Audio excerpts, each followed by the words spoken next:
안녕하세요. 세미컨덕터 스쿨입니다. 지금부터 FPGA 입문 강의를 시작하겠습니다. 이번 시간은 디지털 로직 설계로 들어가는 아주 첫걸음입니다.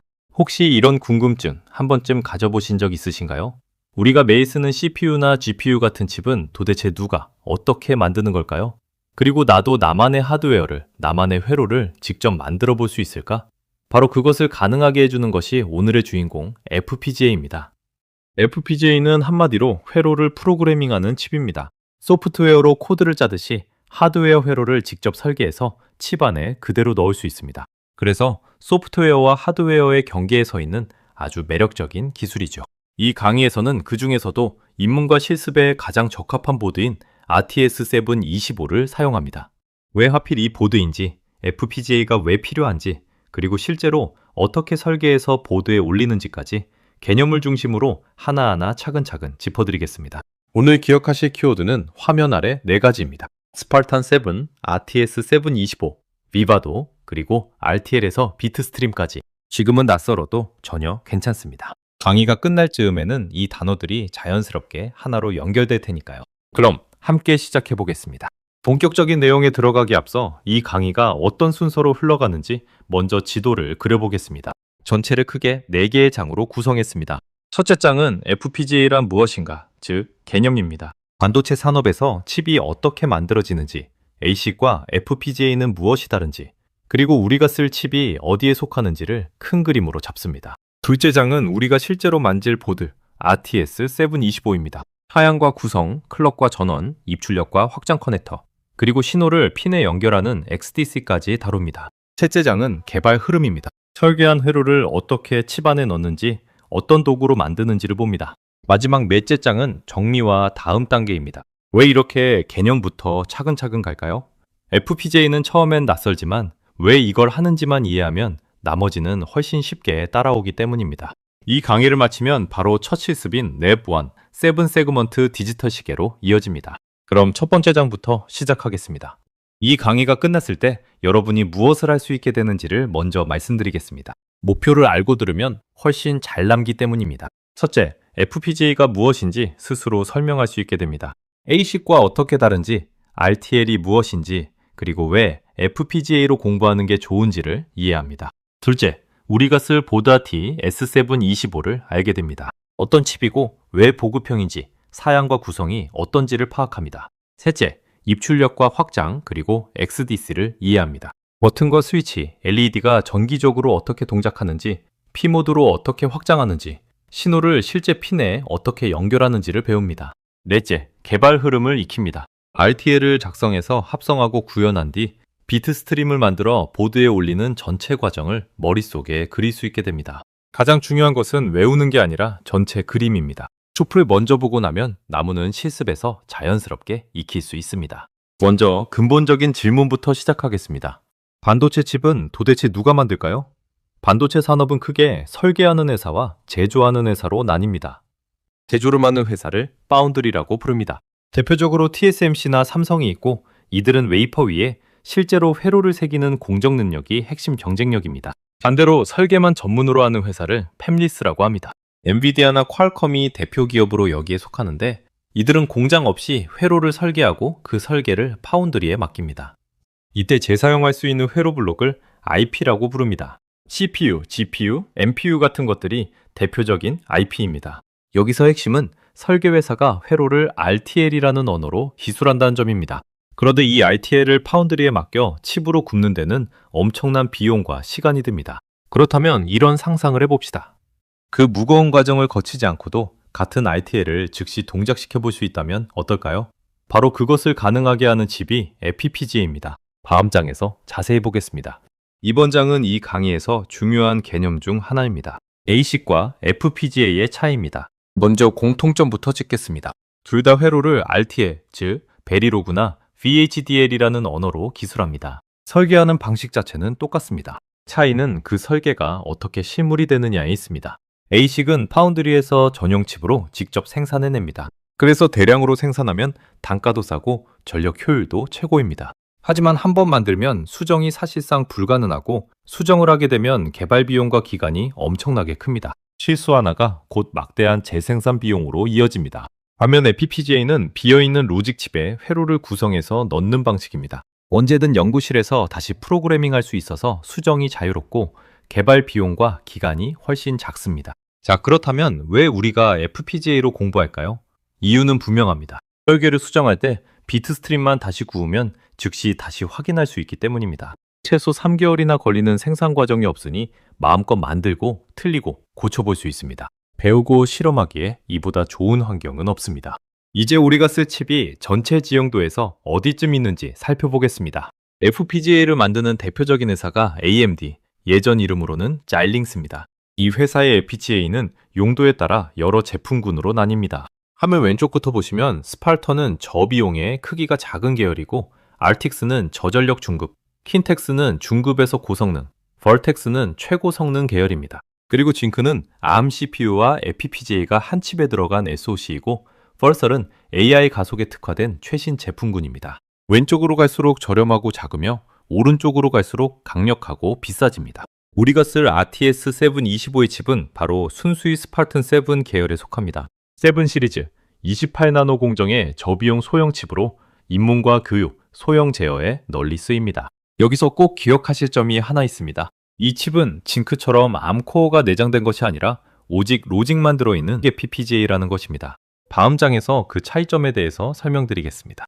순수 로직 FPGA가 무슨 뜻인지 자세히 보겠습니다.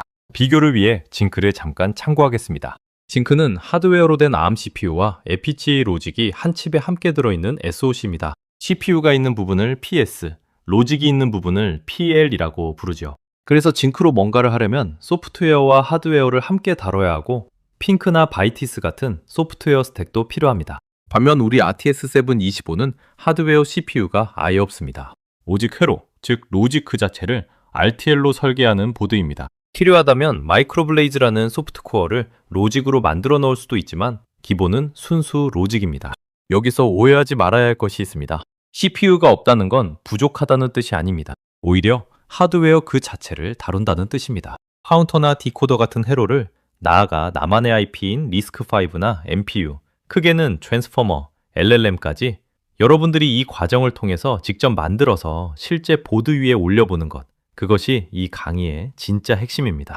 그리고 이렇게 군더더기가 없기 때문에 RTL 설계를 처음 배우기에는 오히려 이 순수 로직 방식은 기본부터 공부할 수 있고 직관적입니다. 그렇다면 왜 하필 RTS 725일까요? 그 답을 세미컨덕터 스쿨의 대표 커리큘럼으로 보여드리겠습니다. 화면 왼쪽 표가 우리 커리큘럼 전체입니다.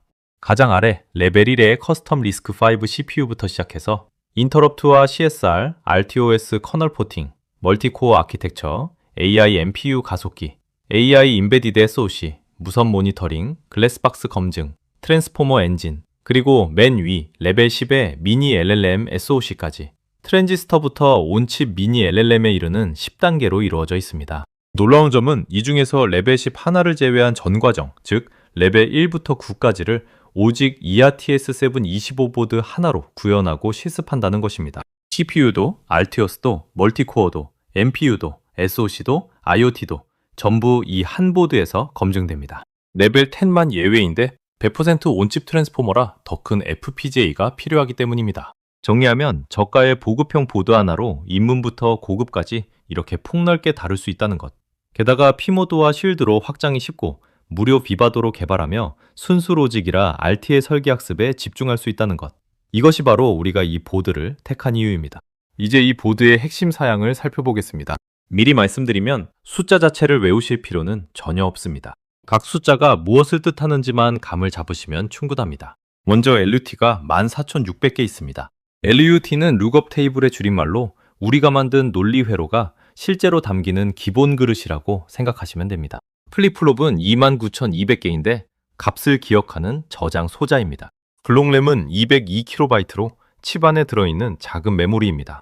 DSP는 80개로 곱셈 같은 연산을 빠르게 처리하고 클럭 관리 타일은 3개로 원하는 주파수의 클럭을 만들어줍니다. 그리고 XADC라는 12비트 아날로그 디지털 변환기도 내장되어 있습니다. 이 정도면 입문용 치고 상당히 넉넉한 자원입니다. 그 밖에 256MB DDR3L 메모리와 16MB 플래시가 있고 전원은 USB만으로도 충분하며 로직 신호는 3.3V 기준으로 동작합니다. 지금은 이런 자원들이 들어있구나 정도만 기억하시면 됩니다. 실습을 진행하면서 이 자원들을 하나씩 실제로 쓰게 될 것입니다. 실제 보드를 눈으로 둘러보겠습니다. 각 부분이 어떤 역할을 하는지 미리 익혀두면 나중에 실습할 때 훨씬 편합니다. 가장 중심에 있는 것이 스파르탄 7 FPGA입니다. 우리가 설계한 회로가 바로 이 칩 안에서 동작합니다. 그 옆에는 USB 포트가 있는데 이 하나의 USB로 두 가지 일을 합니다. 하나는 프로그래밍, 즉 회로를 칩에 넣는 일이고 또 하나는 시리얼 통신, 즉 PC와 데이터를 주고받는 일입니다. 여러분들이 나중에 CPU를 만들어 검증할 때 CPU에 있는 값들을 이 포트를 통해서 PC 모니터에서 확인하게 될 것입니다. 입력 장치로는 슬라이드 스위치 4개, 푸시 버튼 4개, 그리고 리셋 버튼 1개가 있습니다. 출력으로는 단색 LED 4개와 빨강, 초록, 파랑을 섞을 수 있는 RGB LED 2개가 있습니다. 이 스위치와 LED만으로도 아주 많은 실습을 할 수 있습니다. 확장을 위해서는 P모드 포트가 4개, JA, JB, JC, JD가 있고 아두이노와 호환 커넥터도 있습니다. 이렇게 작은 보드 하나에 배움에 필요한 요소들이 알차게 들어있습니다. 앞으로 이 구성들을 하나씩 실제로 다뤄보게 됩니다. 이번 장의 주제는 클럭과 전원입니다. 얼핏 사소해 보이지만 사실 디지털 회로의 심장에 해당하는 아주 중요한 개념입니다. 왜 그럴까요? 우리가 만드는 대부분의 회로는 순차 회로인데 이런 회로는 반드시 클럭이라는 신호에 발을 맞춰 한 걸음씩 동작하기 때문입니다. 클럭이 없으면 회로는 움직이지 않습니다. RTS7S725에는 보드 위에 이미 발진기가 준비되어 있습니다. 100MHz 발진기가 R2핀에 12MHz 발진기가 F14핀에 연결되어 있습니다. 100MHz는 1초에 1억 번 진동한다는 뜻입니다. 이렇게 빠른 클럭을 분주, 즉 나눠서 우리가 원하는 느린 주기를 만들어낼 수 있습니다. 예를 들어 뒤에서 배울 레블의 디지털 시계는 이 100MHz 클럭을 무려 5천만 번 세어서 딱 1초를 만들어냅니다. 그러니 이 발진기가 바로 시계의 심장인 셈입니다. 전원은 걱정하실 게 없습니다. USB 케이블 하나만 꽂으면 동작하고 보드 안의 레귤레이터가 3.3V 같은 필요한 전압을 알아서 만들어줍니다. 이제 기본적인 입출력을 다뤄보겠습니다.